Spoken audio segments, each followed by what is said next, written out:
لا حول ولا قوة إلا بالله العلي العظيم. أعوذ بالله السميع العليم من الشيطان الرجيم. بسم الله الرحمن الرحيم. الحمد لله الذي لا يبلغ مدحته القائلون ولا يحصي نعماءه العادون ولا يودي حقه المجتهدون الذي ليس لصفته حد محدود ولا نعت موجود ولا أجل ممدود فطر الخلائق بقدرته ونشر الرياح برحمته ووتد بالصخور ميدان أرضه ثم الصلاة والسلام والتحية والإكرام على بشير النذير والسراج المنير حبیب الہ العالمین ابو القاسم المصطفیٰ محمد اللہم صلی علی محمد وعلی آلہ الطیبین الطاہرین المعصومین المظلومین الغر المیامین لا سیما الامام المبین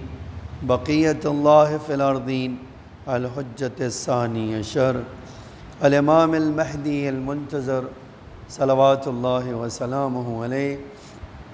اما بعد فقد قال اللہ تعالی فی سورۃ التوبہ یا ایہا الذین آمنوا ان کثیرا من الاحبار والرہبان لیاکلون اموال الناس بالباطل ویصدون عن سبیل اللہ والذین یکنزون الذہب والفضة ولا ينفقونها فی سبیل اللہ وبشرہم بعذاب علیم.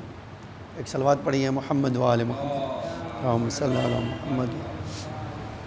عزیزان گرامی، سورہ توبہ کی یہ آیت میں اللہ ارشاد فرماتا ہے، اے ایمان لانے والو، بہت سارے یہودی علماء اور بہت سارے عیسائی علماء لوگوں کا مال غلط طریقے سے کھا رہے ہیں،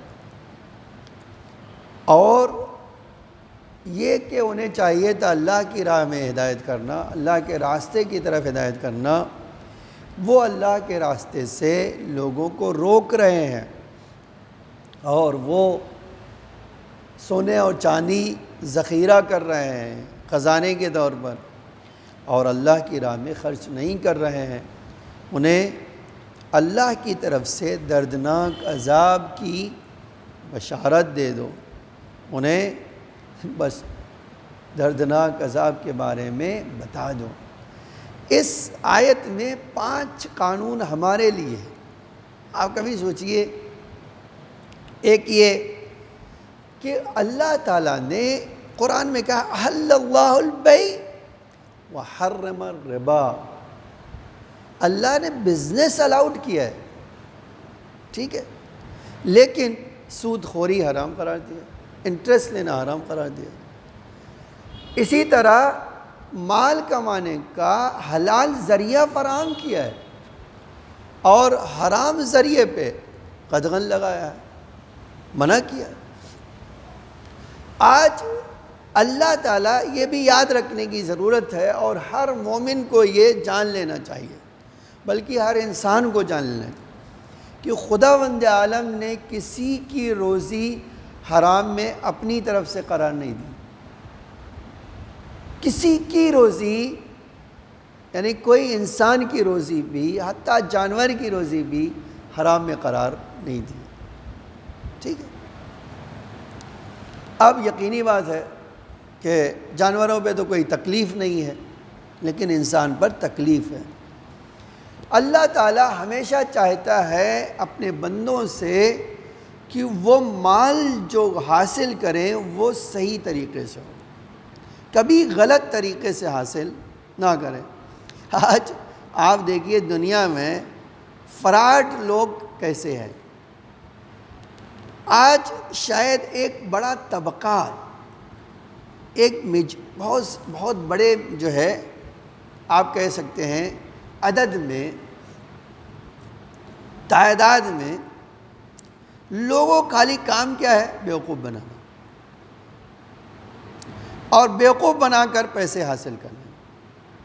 کبھی اپنی باتوں کے ذریعے سے، کبھی اب ہندوستان میں آپ کے سامنے کیا عرض کروں، آپ روز ایک اسکیم نکلتی ہے. اگر آپ دیکھیں تو انسانوں کو اسکیم، بہت سارے لوگ فراڈیا لوگوں کا کام خالی یہی ہے بیٹھ کر پلان کرنا کیسے انسانوں کو چیٹ کر دھوکہ دے. آپ ایک مثال لے آئیے، آپ 30,000 روپے جمع کیجئے، ہر مہینے آپ کو 6,000 ملے گا، اور ایک ممبر بنائیں گے تو 4,000 اور ملے گا، 2 ممبر بنائیں گے تو 8,000، تو 8 اور 6 14 تو ایسے ہی ہو گیا ہے نا. 3 ممبر بنائیں گے تو 12. تو اب جب ان کی بات سنیں آپ تو کیا کہیں گے وہ آپ سے کہ دیکھیے 2 مہینے میں 30,000 تو آپ کا نکل آئے، اب تو آپ کو مفت میں پیسے مل رہے ہیں. اچھا انسان کیا ہے؟ لالچی ہے.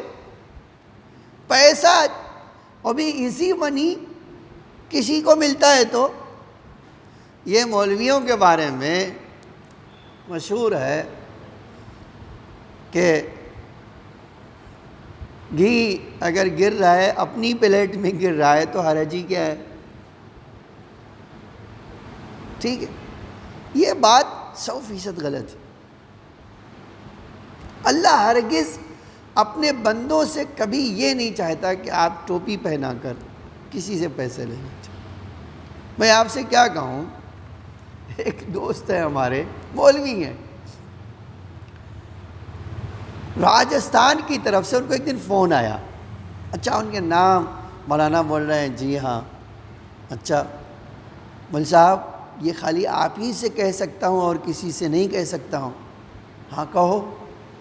مجھے سونا ملا ہے اور مجھے بیچنا ہے، لیکن آپ ہی بھروسے والے مل سکتے ہیں.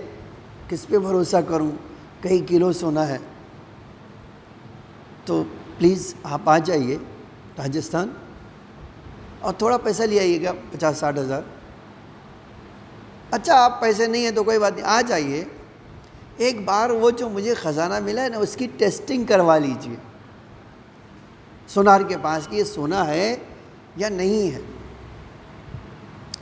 اب مولانا کو بھی ہری ہری لگی کہ بھئی کوئی کروڑ سونا. تو یہ اٹھ کے چپکے سے چلے گئے کسی کو بتائے بغیر. ہم سے تو بہت دوستی تھی، شیئر نہیں کیا، چلے گئے. پوچھا بھائی ہم نے اچانک ان کے گھر میں کہاں گئے، کہا پتہ نہیں. اب وہ بھی چھپا رہے ہیں کیوں، پتہ نہیں. اچھا ٹھیک ہے بھائی. اور پھر وہاں سے جب راجستھان سے پلٹ کر آئے تو ایک ٹکڑا سونا لیا. صحیح میں یعنی اب کہا دیکھیے یہ اس نے اینٹ میں سے ہمارے سامنے توڑ کے کاٹ کے دیا ہے. تو آپ ایک کام کریں گے میرے ساتھ چلیے ایک جوہری کے پاس تاکہ ہم تصدیق کروا لیں کہ صحیح ہے یا نہیں. گئے، اسے ہمارا ایک جان پہچان والا تھا، اس نے کہا ہاں لائیے میں ٹیسٹ کروا. ٹیسٹ کیا، اس نے کہا نہیں پیور سونا ہے.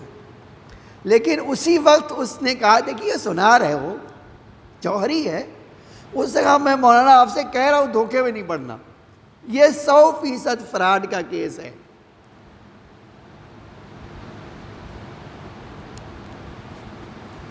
اب 3-4 دن کے بعد فون آ گیا کہ مول صاحب دیکھوا لیا آپ نے؟ کہا ہاں بالکل صحیح ہے تمہارے. کہا بس ایک کام کیجئے آپ کو ایک اینٹ دے دوں گا، 70,000 مجھے دے دیجیے. اب میں تو کہاں بھاگوں گا یہاں وہاں، تو آپ آ جائیے 70,000 مجھے ایک اینٹ کا دے دیجئے اور جتنی اینٹ چاہیے آپ لے لیجیے 70 کے حساب سے. اب میں جو ہے تو ڈر کے مارے نہیں جانا چاہتا ہوں، میں تو غریب آدمی ہوں، جھوپڑی میں رہتا ہوں. اگر میں ایسا کروں گا تو پکڑ لیا جاؤں گا، حکومت مجھ سے لے لے. اچھا آپ دیکھیے کوئی فریم میں اتارتا ہے جب تو انسان کی عقل کام نہیں کرتی. اچھا ٹھیک ہے میں آ رہا ہوں. ہوائی جہاز سے گئے، یہاں سے بینک سے پیسے نکالے، کہتے وہاں گئے. وہ لے گیا جنگل میں ان کو کہ دیکھیے خزانہ وہاں ہے. پیسے لے لیے اور ایک اینٹ تھما دیا. لے جائیں۔ اب جب ایک بار تو دیکھ ہی چکے تھے نا کہ اینٹ ہے یہ سونے کی، اب جب دیکھا کہ بھیا وہ ایک تھیلی میں اس نے اینٹ دکھایا، دیکھو یہ ہے سونا، اور دے دیا اور خود روانہ ہو گئے۔ اب جب آئے گھر اور کھولا تو کائے کا سونا، کائے کا خزانہ، اس نے تو ایک واقعاً پتھر اٹھا کے ان کو دے دیا۔ تو یہ جو طریقہ ہے آج اس ہندوستان میں الا ماشاء اللہ ہے، یعنی میں نے تو ایک دو مثال دی ہے۔ اللہ کہتا ہے ہرگز کسی انسان کو باطل طریقے سے کسی کا مال کھانے کا۔ آج ہم دیکھتے یہی چھوٹے بچے ہیں، میں نے اپنی آنکھوں سے دیکھا ہے، دیکھیے بڑی عجیب عجیب چیزیں ہیں۔ ٹرین میں سفر کر رہے تھے، ایک آدمی جو ہے مسافر کو جو ہے ایک دورہ آ گیا، میرے کی کہا ہے اس طرح ایک دورہ بڑھ گیا۔ اس کی بیوی تھی، بیوی کو سمجھ میں نہ آئے۔ اچھا اب پیسنجر جو ہے کچھ دیکھے بھئی کیا ہوا کیا ہوا کیا ہوا، اتنے میں ایک آدمی آیا، بولا ارے کیا ہوا کیا ہوا، اور لاؤ میں سنبھالتا ہوں۔ سنبھالتے سنبھالتے اس کی پاکٹ لے کر روانہ ہو گئے۔ تو یہ اس حد تک بے رحم بھی ہیں کہ ایک درد مند انسان ہے، تڑپ رہا ہے، آپ اس کی چوری کر کے چلے گئے۔ اللہ ہرگز پسند نہیں۔ آج ہمیں یہ کسی کو بھی الاؤڈ نہیں ہے کہ ایک یتیم ہو گیا، اس کا مال موقع لگا کہ اب کون ہے اس کا، تو اب ہم لے لیں۔ آج یہی عورتوں کے سلسلوں میں عام طور سے ہوتا ہے کہ اگر کوئی، یہی بمبئی کا واقعہ ہے، وہ لڑکی جو ہے اچھی جاب پہ تھی، سسرال والے کہہ دیتے پیسہ ہمیں دو، تو کہتے بھائی شادی کے بعد شوہر کو خرچ چلانا ہے، بیوی کو تو نہیں ہے۔ اچھا اگر میں اپنی مرضی سے خرچہ کروں گی تو آپ لے لیجیے، آپ زبردستی مجھ سے فورس کر کے بینک میں سے ہمیں پیسے دو، نکالو، یہ باطل طریقہ ہے۔ آپ آج نہ کہیے گا کوئی، آج میں اسی لیے میں نے یہ سنایا ہے آپ کو، آج بہت ساری فیملیز میں جو لڑکیاں بہویں جاب کرتی ہیں، ان کی سسرال والوں کو اصلاً حق نہیں ہے کہ 1 روپے کا مطالبہ کریں، اور اگر وہ پریشرائز کر کے پیسے لے بھی لیں گے تو حرام کھا رہے ہیں، حلال نہیں ہوگا، آپ جان لیجئے اس بات کو۔ تو اسلام اسی لیے کھانے اور حلال روزی کے بارے میں بڑی تاکید کرتا ہے، اور حلال روزی کا اسی لیے بہت زیادہ اثر بھی ہے۔ میں آپ کو کیا سناؤں، دیکھیے واقعاً بڑی عجیب چیز ہے، اور یہ ہمارے لیے قرآن کا قانون ہے۔ یا ایھا الذین آمنو، کسی کے دھوکے میں آ کر باطل طریقے سے پیسے نہیں کھا لینا، نہیں۔ ایک باطل طریقہ کیا ہے جانتے ہیں؟ اور بتا دوں، ابھی بات آئی گئی تو بہت ساری باتیں آپ کے سامنے عرض کر دوں۔ ایک باطل طریقہ یہ ہے کہ اللہ کا حق ادا نہ کرنا۔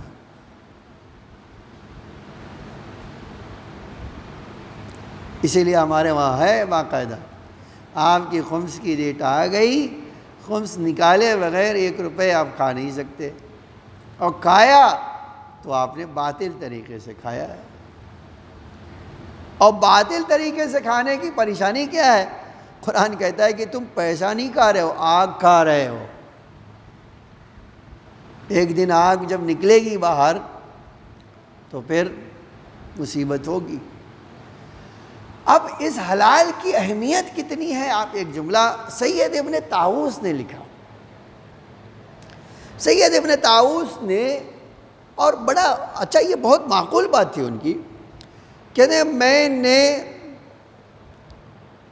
یہ جو ہے پتہ لگایا، ریسرچ کی کہ اماموں کی ہر دعا قبول ہوتی ہے، نبیوں کی ہر دعا قبول ہوتی ہے، اور ہماری دعا قبول نہیں ہوتی۔ تو ماجرا کیا ہے؟ جواب امام نے دیا، کہا ہمارے پیٹ میں کبھی ایک دانہ حرام کا نہیں گیا ہے، دور سے بھی اگر حرام دور سے بھی آیا ہے تو ہم تک نہیں پہنچا ہے۔ کیوں؟ عصمت کا پہرا ویسے ہی لگا ہے ہمارا علم۔ اچھا کبھی کبھی اللہ دیکھیے بصیرت دیتا ہے، میں آپ کے سامنے عرض کر دوں اور یہ آپ آزما کے دیکھ لیجیے، یہ آزما کے دیکھ لیجیے۔ حرام کا مسئلہ جو ہے نا وہ بڑی ریشہ دار ہے، ریشہ دار یعنی اس کے کنیکشن بہت ساری چیزوں سے ہے۔ اب میں یہ نہیں کہہ سکتا ہوں کہ جو مجھے مل رہا ہے وہ میں تو نوکری کر کے لے رہا ہوں، وہ نوکری کر کے وہ بزنس لے کر کے محنت کر کے لے رہا ہے، لیکن جو دے رہا ہے وہ حلال سے دے رہا ہے۔ اب میں ایک مثال دیتا ہوں، کسی کے اوپر الزام نہیں ہے، مسجد میں ڈونیشن آیا، اب مسجد کو کیا پتا، مجھے کیا پتا کہ یہ پیسے حرام سے آئے ہیں، جس نے ڈونیشن دیا یا حلال سے کما کے دیا، یہ تو نہیں جانتا ہوں نا میں۔ تو اب ایک بڑا مسئلہ ہوتا ہے کہ مجھے تو مل گیا، لیکن آیا میں نے جو محنت کر کے حاصل کیا ہے، میں نے جو کمایا ہے نا، محنت کی کہ نوکری کر کے، آیا وہ اس کا حرام کا اثر نہیں رہے گا؟ بالکل رہے گا، یاد رکھیے۔ میں نے تو محنت کر کے لیا ہے، لیکن چونکہ وہ حرام سے آیا تھا، اس حرام کا اثر باقی رہے گا۔ اب عجیب ایک جملہ سنانا چاہتا ہوں۔ سید ابن طاووس جن کی اتنی بڑی معرفت تھی کہ اگر پیالے میں سالن ہے نا تو کہتے تھے حلال ہے یا حرام ہے۔ وہ تو کیسے پتہ چلا؟ کہتا وہ پتہ کیا چلا، ہم جیسے ہی اس کی طرف دیکھتے ہیں تو حرام دکھائی دینے لگتا ہے، کہاں سے آیا ہے؟ وہ تو بات ہی چھوڑ دو۔ کیسے؟ کہا بھی دیکھو، انہوں نے کہا کہ مچھلی کھانے کو ملی، تو کہا اس نے دیکھا کہ یہ مچھلی تو زندہ ہو گئی، تو کہتے یار مچھلی ذبح کرنے کے بعد زندہ کیسے ہو سکتی ہے؟ فرمایا زندہ نہیں ہو گئی، یہ اللہ نے تمہیں اس آنکھوں سے دکھا دیا جو حلال دیکھ سکتی ہے، بقیہ کوئی نہیں دیکھ سکتا ہے۔ یہ حتیٰ ہمارے بزرگوں عالموں میں سے ایک صاحب تھے، دعوت دیا انہوں نے دوسرے عالم کو، انہوں نے کہا کہ بھائی دیکھو میں کسی کی دعوت پہ جاتا نہیں ہوں، تو انہوں نے کہا کیا میرے مال کے بارے میں آپ کو شک ہے؟ دیکھیے یہ سنیے، بڑی انٹرسٹنگ چیز ہے، یہ آدمی کو سیکھنے کی ضرورت ہے۔ کیا آپ کو میرے مال میں شک ہے؟ میں عالم ہوں، میں تو ان کا نہیں، مجھے کسی کے اوپر شبہ نہیں ہے، میں کسی کے اوپر الزام نہیں لگاتا ہوں، کسی کو نہیں، میری عادت نہیں ہے کہ میں کسی کی دعوت میں جاؤں۔ کہا میری دعوت میں کیوں نہیں آئی؟ یا تو وجہ بتائیے۔ اچھا انہوں نے کہا ٹھیک ہے چلو میں تمہاری دعوت کو، اب تمہارا دل نہ ٹوٹے میں آ جاتا ہوں تمہاری دعوت میں۔ گئے دعوت میں، اب کھانا لگایا تو جو عالم تھے انہوں نے کہا خدا کی قسم یہ روٹی بھی جو ہے نا میں نے اپنے کھیت میں کھیتی کی ہے، گیہوں پیدا کیا ہے، اس کو آٹا پسوایا ہے، اور گھر میں ہماری بیوی نے روٹی بنائی۔ یہ اب آپ کو حرام کا تو کوئی شک نہیں ہے نا، میں نے کھیتی کر کے یہ کام کیا۔ اب جب دسترخوان میں روٹی لا کے رکھی گئی تو انہوں نے کہا میں روٹی نہیں کھاؤں گا۔ اب جیسے ہی کہا کہ روٹی نہیں کھاؤں گا اور اپنے جیب سے روٹی نکالا، تو انہوں نے کہا آغا میں نے تو آپ کو بتا دیا۔ کہا تم نے صحیح بات ہے کہ بتا دیا کہ میں نے کھیت میں اگایا گیہوں کو پھر پرویا اور اس کو آٹے میں تبدیل کیا اور گھر میں پکوایا، لیکن اس روٹی میں پرابلم یہ ہے کہ تمہاری بیوی نجاست کے حال میں تمہیں پکا کے دے رہی ہے۔ یہ ہے ویژن کہ جب انسان تقوی اختیار کرتا ہے تو اللہ دکھا دیتا ہے حلال ہے لیکن نجس ہے۔ اب کیا کریں گے آپ؟ تو سید ابن طاووس کہتے ہیں کہ یہ میرے لیے بہت بڑا سوال بن گیا کہ آخر میری دعا قبول کیوں نہیں ہوتی ہے جبکہ اماموں کی ہر دعا قبول ہوتی ہے۔ جواب اماموں نے دیا کہ ہمارے پیٹ میں حلال کے علاوہ کبھی ایک دانہ حرام کا نہیں جا رہا، دور دور تک ہم تک وہ نہیں پہنچتا ہے۔ ٹھیک ہے، اب کیا ہوگا؟ سید ابن طاؤس نے کہا کہ اب میرے لیے حلال روزی حاصل کرنا ایک بڑا مسئلہ آ گیا، چیلنج بن گیا کہ بھیا جو میں کما رہا ہوں پتہ ہی نہیں، وہ کسی کوئی لا کے دے رہا ہے، وہ پتہ ہی نہیں ہے کہ حلال ہے یا حرام ہے، وہ پتہ نہیں۔ تو انہوں نے کہا کہ میں نے سوچا ایک طریقہ یہی ہے کہ مولا سے پیسہ لوں، امام وقت سے، اس میں تو کوئی ڈاؤٹ نہیں ہے کہ مولا مجھے حرام دے دیں گے، وہ تو کئی نسلوں کو جانچ لیں گے، تو میں یہ کام نہیں کر سکتا ہوں میرے، لیکن مولا تو کر سکتے ہیں نا۔ انہوں نے پورے سال عمل کیا، پورے سال، رمضان سے شروع کیا، دوسرے رمضان آ گیا، امام سے ایک ہی بات، مولا پیسہ دو، حلال پیسہ دو، حلال پیسہ دو۔ کہتے سال ختم ہوا، ایک پیغام آ گیا کہ امام نے بلایا تمہیں۔ اب تو کتنا خوش ہوئے، پورے سال کی محنت ہے نا سامنے، مولا کا آ گیا پیغام، فلاں بازار میں آؤ ملو، فروٹ کی بازار میں۔ کہتے مولا کو پہلے پہچانتے تو تھے نہیں، ہم پہلی بار دیکھ رہے تھے، پہچانتے نہیں تھے، اور بھی فروٹ کی بازار میں بلایا جہاں ہزاروں آدمی فروٹ بیچ رہے ہیں اور یہ کر رہے ہیں، لوگوں کا آنا جانا ہے تانتا ہے۔ سوچا کیا کروں گا کہ آخر امام کو کیسے پہچانوں گا۔ سنیے آپ دیکھیے، اس کو کہتے ہیں کہ آج اللہ اپنا جو قانون بتاتا ہے نا، اس کا اثر کیسے ہوتا ہے۔ پھر آپ اور میں اپنے آپ کو جانچیں، پرکھیں کہ آج ہمارے ساتھ پرابلم کہاں ہے، آج جو مشکل کی جڑ کہاں ہے، یہ جانیں تو ہمیں اس کا مسئلہ حل کر سکیں گے نا۔ اب روایت کہتی ہے، تاریخ کہتی ہے، سید ابن طاؤس گئے، اب جدھر جا رہے ہیں ادھر گھوم گھوم کے دیکھ رہے۔ اب یہ تو ایک نیچرل ہے نا بھائی، ایک ایسی جگہ آئے ہیں جہاں امام کو پہچانتے نہیں، امام نے بلایا، اب دیکھ رہے ہیں تو اچھا اتنے بڑے عالم تھے کہ نام ان کا بڑا تھا، سید ابن طاؤس کا۔ تو سب آغا کہاں کہاں، انہوں نے کہا بھائی میں مجھے کام سے آیا ہوں، مجھے کام کر لینے دو۔ اب یہ جا رہے اچانک دیکھا ایک جو ہے چھوٹا سا، اپنے وہاں بھی ہے اس طرح کے تربوز کاٹ کے سلائس بنا کر پلیٹ میں رکھے رہتے، تو کہا ایک غریب بیچارہ ایک چھوٹا سا جگہ پہ وہ فروٹ کاٹ کے پلیٹ میں رکھے ہوئے ہیں، وہیں ایک ٹیبل لگاؤ، وہ اسی ٹیبل پہ امام بیٹھے ہوئے ہیں۔ جیسے ہی ان کی نظر ادھر پڑی، امام نے اشارہ کیا، منہ بند کرو، آؤ۔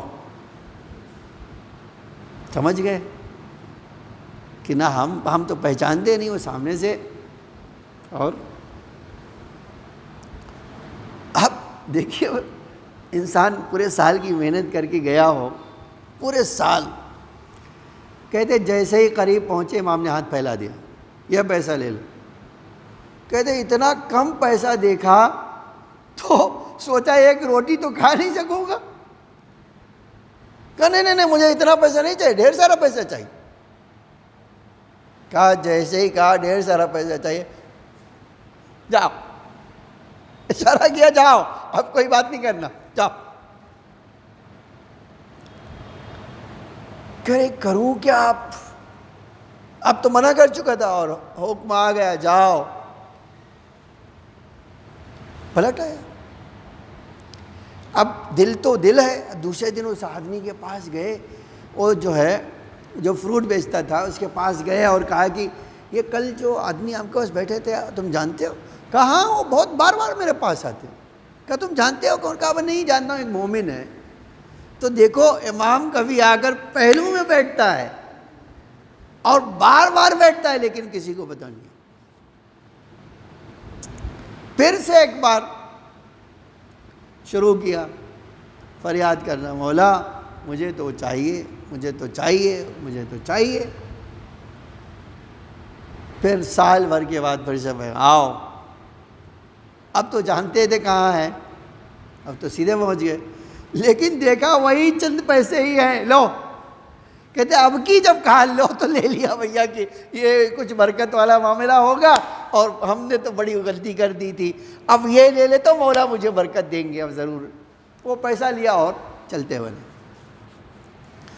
اب کہتے ہیں خدا کی قسم اس کی برکت ایسی تھی کہ وہ پیسے سے میں نے ربر اسٹمپ بنانے والا ایک ٹھیا خریدا.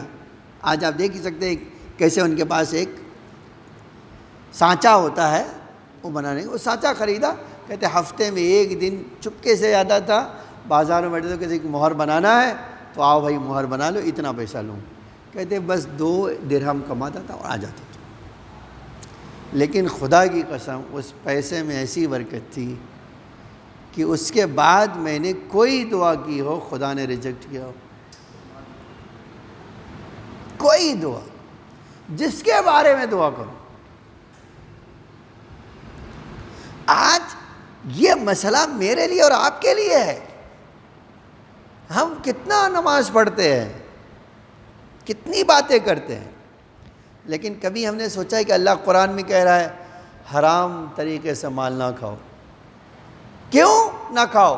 اس لیے کہ حرام کا طریقے سے کھاؤ گے تمہیں سیدھا راستہ بھی دکھائی نہیں دے گا, تمہیں حق کی پہچان کھو دو گے, تم اللہ کی بارگاہ سے دور ہو جاؤ گے, تمہاری دعائیں قبول نہیں ہوگی, تمہارے بچوں پہ اس کا اثر ہوگا. اب اسی لیے قانون یاد رکھنا چاہیے, دنیا میں واقعی اگر کوئی کچھ کر سکتا ہے تو یہ کر لے میرے اوپر کسی کا پیسہ نہ نکلے, میرا کسی کے اوپر پیسہ نکلتا ہے تو نکلے. اور حلال روزی کے لیے ہمیشہ کوشش کرتے رہنا چاہیے. ایک جملہ شاید یہی ہے کہ فوراً اللہ نے کہا ہے کہ جو آدمی غلط طریقے سے لوگوں کا مال کھائے گا وہ حق سے دور ہو جائے گا. اور یہی نہیں خود دور ہو جائے گا, دوسروں کو بھی دور کر دے گا. آج یہودی کیا کرتے تھے علماء, وہ غلط طریقے سے لے لیتے تھے, نتیجے میں کیا کیا, خود بھی حق سے دور ہوئے اور دوسروں کو بھی حق کے قریب نہیں آنے تھے. یہی ایک جملہ کہنا چاہتا ہوں, اور یہ بہت اہمیت کا حامل ہے. اسلام میں مالی جو سسٹم ہے نا, اکنامک کا جو سسٹم ہے وہ بڑا غضب کا ہے. آج دیکھیے کسی بھی مذہب کا جو سسٹم ہوتا ہے اکنامک والا, اس کی بڑی اہمیت ہوتی ہے. اور انہی سسٹم میں سے ایک یہ ہے کہ اللہ نے زکوٰۃ جو ہے ہمارے لیے فرض کیا.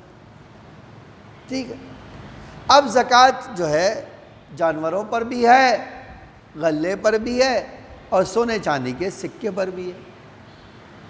اب خوش نصیبی ہماری یہ ہے کہ سونے چاندی کے سکے چلتے ہی نہیں, تو وہ تو بھائی نکل گیا معاملہ. لیکن بقیہ چیزیں تو ہے, بھیڑ بکری تو ہے, اونٹ ہے, گائے ہے, اور اناج ہے, یہ ساری چیزیں تو ہے. لیکن زکوٰۃ دینے والے کتنے ہیں؟ ایک زمانہ تھا ہمارے گاؤں میں, آج بھی ہے, جو کھیت ہوتے تھے اس میں غلہ پیدا ہوتا تو باقاعدہ وہ زکوٰۃ دیتے تھے, اور تنظیم المکاتب کو باقاعدہ لکھ کے بھیج دیتے تھے بھیا ہمارے پاس اتنا ہے, آپ زکوٰۃ کا مال لے لیجیے. لیکن آج دھیرے دھیرے دیکھ رہا ہوں وہ سسٹم بھی کہیں دم توڑ رہا ہے. لیکن یاد رکھیے, 2 حدیث سناتا ہوں اور آج بات سمیٹ لیتا ہوں, اور بات ہماری آئندہ ہوگی. آج یہ 24واں جلسہ ہمارا تھا. آپ غور کیجئے گا, یہ جو حدیث پڑھنے جا رہا ہوں, رسول اللہ صلی اللہ علیہ وآلہ وسلم نے ارشاد فرمایا کہ دیکھو, جان لینا, ان اللہ فرض علی الاغنیاء المسلمین فی اموالہم. آپ دیکھیے اللہ کا رسول کہتا ہے کہ خداوند عالم نے مالدار مسلمان اور مومن کے مال میں اتنی ہی زکوٰۃ واجب کی ہے جتنا ایک فقیر کے لیے کافی ہو. ٹھیک ہے, پھر اس کے بعد فرمایا اللہ, اس کے بعد فرمایا آگاہ ہو جاؤ, جان لو, ان اللہ یحاسبہم حسابا شدیدا. ایک مالدار کا اللہ حساب بڑا سخت لے گا کہ جب میں نے تمہیں پیسے دیے تھے اتنا دیا تھا کہ تم ٹھاٹ باٹ سے رہو اور غریبوں کا بھی دھیان رکھو. تو تم نے غریبوں کا دھیان کیوں نہیں رکھا؟ اللہ تم سے شدید حساب کرے گا۔ اور اس کے بعد جو جملہ ہے وَيُعَذِّبْهُمْ عَذَابًا أَلِيمًا، اور دردناک عذاب دے گا۔ ایک اور حدیث چھٹے امام سی کہ، اور میں نے کہا بات، چھٹے امام فرماتے ہیں دیکھو لا تستأثر علی اخیک بما احوج الیہ منک، دیکھو اپنے بھائی جو تمہارا دینی بھائی ہے، اور اگر اس کو کسی چیز کی ضرورت ہے تم سے اور تمہیں بھی ضرورت ہے تو اپنے اس بھائی کو اپنے اوپر ترجیح دو۔ آج اس حدیث کا تو مصداق ڈھونڈنے سے نہیں ملتا کہ اگر میں بھی بھوکا ہوں اور ایک مومن بھی بھوکا ہے اور میں کیا کروں، کہتا ہوں تم کھا لو۔ آپ کبھی سوچئے، یہ روایت کا جملہ جب پڑھتا ہوں کہ بی بی بیمار ہوئی، بخار تھا بی بی کو، تو امام گھر میں آئے، دیکھا بی بی بستر پہ ہے، بخار سے شدید بخار چڑھا۔ پوچھا بی بی زندگی بھر آپ نے کسی چیز کی فرمائش نہیں کی، بیماری میں کوئی چیز دل کہہ رہا ہے آپ کا کھانے کو، آیا کوئی چیز کھائیں گی؟ تو کہا نہیں، کوئی کسی چیز کی خواہش نہیں ہے۔ کہا میری خواہش ہے کہ آپ کچھ کہیں۔ کہا ایک انار لا دیجیے۔ عجب جملہ ہے، امام نے کئی سو گنا، آج ہم کہہ سکتے ہیں، قیمت دے کر انار خریدا۔ اور شمو نے یہودی کے پاس گئے، بولے انار ہے، اس نے کہا سب انار کل لایا تھا لیکن بیچ دیا میں نے۔ بیوی نے کہا ایک انار ہم نے اپنے لیے رکھا ہے، لیکن آپ آئے ہیں تو ہم تو 2 دینار، امام 2 درہم یا 2 دینار دیا، انار کی قیمت 2 دینار، کہا کہ تم نے سیکریفائی کیا وہ لے لو، جبکہ آدھے دینار کی بھی، آدھے درہم کی بھی وہ اس کی ویلیو نہیں تھی۔ لیکن امام نے کیا کیا، کہا تم چونکہ تم نے اپنے پرسنل رکھا تھا، اب ہمارے لیے سیکریفائی کر رہے ہو تو یہ لے لو، 2 اور لے آئے۔ راستے میں عمار، ظاہراً عمار یا جو ہے مقدام مل گئے۔ پوچھا امام نے اتنی دھوپ میں یہاں کیوں بیٹھے ہو؟ کہا مولا بچے بھوکے تھے، اسے دیکھا نہیں گیا، اگر یہی انار آپ دے دیں۔ امام نے چلا لے لو، آدھا لے لو، آدھا لے لو کہا تو کہا نہیں مولا اس آدھے میں کام نہیں چلے گا۔ امام پورا انار دے کر آ گئے۔ آپ کبھی سوچئے، اس کو کہتے ہیں کیا؟ سیکریفائی کیا اپنے آپ، قربانی دی کہ نہیں آپ لے لو، جبکہ بیوی کی فرمائش ساری دنیا کی ہر چیز سے بڑھتر ہے نہیں، لیکن امام نے بیوی کی اس خواہش کو بھی قربان کر دیا۔ اور روایت کہتی ہے مسجد میں جا کر بیٹھ گئے۔ بیوی نے پیغام کرے کہ علی کہاں ہے؟ گئے تھے انار لینے کے لیے، ہے کہاں؟ تو جواب یہ تھا، آپ دیکھو کیا ایسا جواب تھا، علی کہاں ہے؟ کہا مسجد میں۔ کہا جاؤ کہہ دو اب انار کی خواہش نہیں ہے، ورنہ آئیں گے ہی نہیں وہ، جاؤ کہہ دو مجھے انار کی خواہش نہیں۔ بچے گئے بلا کے لے آئے کہ ماں کہہ رہی ہے کہ انار کی خواہش ختم ہو گئی، آ جائیے۔ لیکن امام تو شرم آ رہی ہے۔ بیوی نے جناب سلمان کو بھیجا، جاؤ سلمان بلا کے لاؤ، بلاؤ علی کو۔ اب دیکھو اس کو کہتے ہیں کردار، اس کو کہتے ہیں بلندی، اس کو کہتے ہیں فضیلت۔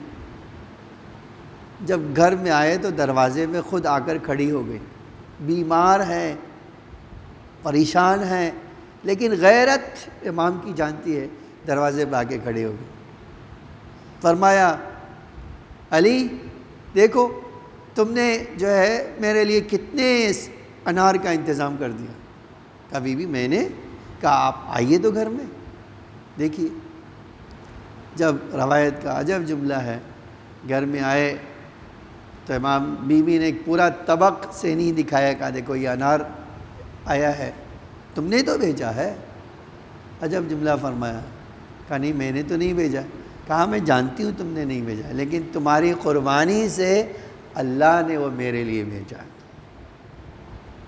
یہ چیز آج ہے کسی کے پاس؟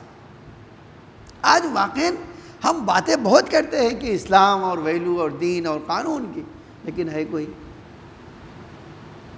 آپ کبھی سوچئے یہ وہ قربانی تھی بی بی کی اور مولا کی کہ علی بی بی کے غم میں اپنے آپ کو سنبھال نہیں پا رہے تھے۔ شاید یہ جملہ سخت ہو، امام کے لیے شاید نازیب ہو، شاید یہ کہنا، لیکن عجب جملہ میں نے روایت میں دیکھا ہے کہ بی بی کی قبر پر بیٹھ کر قبر اٹھاتے تھے، سونگتے تھے اور کہتے تھے اے بی بی اب ڈر رہا ہوں علی کی زندگی کہیں لمبی نہ ہو جائے، تمہارے بعد اب دنیا رہنے کے لائق نہیں ہے۔ اور وہی بی بی ہے جس کو علی کا غم کیسا ستاتا تھا کہ بی بی اس دنیا سے یہ کہتی ہوئی چلی گئی کہ علی میں اپنے لیے نہیں رو رہی ہوں، تمہارے لیے رو رہی ہوں، تمہارے غم میں رو رہی ہوں۔ جب میرے سامنے یہ ملعون تمہارے ساتھ ایسا سلوک کر رہے ہیں تو میرے بعد کیسا سلوک کریں گے؟ میں ایک جملہ کہہ کے مجلس ختم کر لینا چاہتا ہوں۔ بی بی آپ کو علی کی مظلومیت دیکھی نہیں گئی، آؤ کربلا میں حسین کی مظلومیت دیکھو۔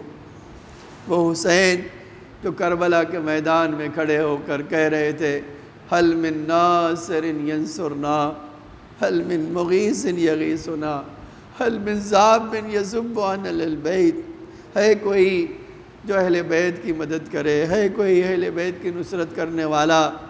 لو ایک جملہ سن لو اور بات ختم ہو گئی۔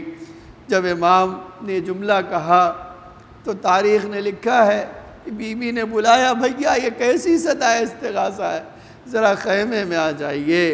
خیمے میں آئے، بی بی کو لے کر امام سید سجاد کے پاس گئے۔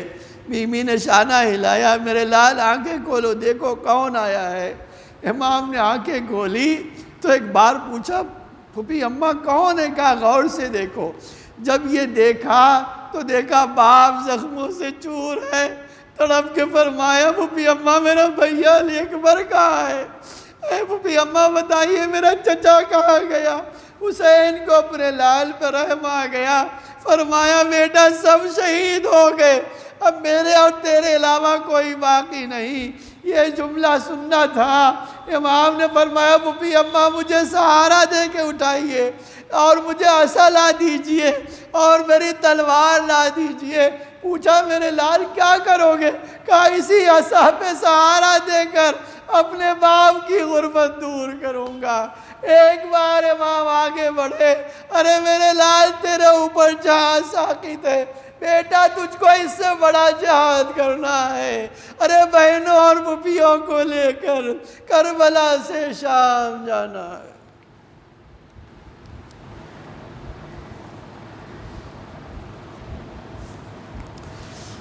الا لعنۃ اللہ علی القوم الظالمین، سیعلم الذین ظلموا ای منقلب ینقلبون۔ الہی بحق زہرا و ابیہا و بعلہا و بنیہا و سر المستودع فیہا بعدد ما حاط بہ علم۔ اے اللہ ہماری اس مختصر سی عزا کو قبول فرما۔ اے اللہ ماہ مبارک کی تاریخی گزر رہی ہیں، ہم سب پر اپنی رحمت و مغفرت نازل فرما، ہمارے دعاؤں کو قبول فرما۔ اے اللہ مومنین جو پریشان حال ہیں ان کی پریشانیوں کو دور فرما۔ اے اللہ کی جان و مال عزت آبرو کی حفاظت فرما، اسلام کے پرچم کو سربلند فرما، کفر و نفاق کے پرچم کو سرنگوں فرما۔ ہمارے مولا ہمارے آقا کے ظہور میں تعجیل فرما، زمین کو آقا کے ظہور کے لیے آمادہ فرما، ہم سب کو آقا کے حقیقی غلاموں میں شمار فرما۔ ربنا تقبل منا انک انت السمیع العلیم۔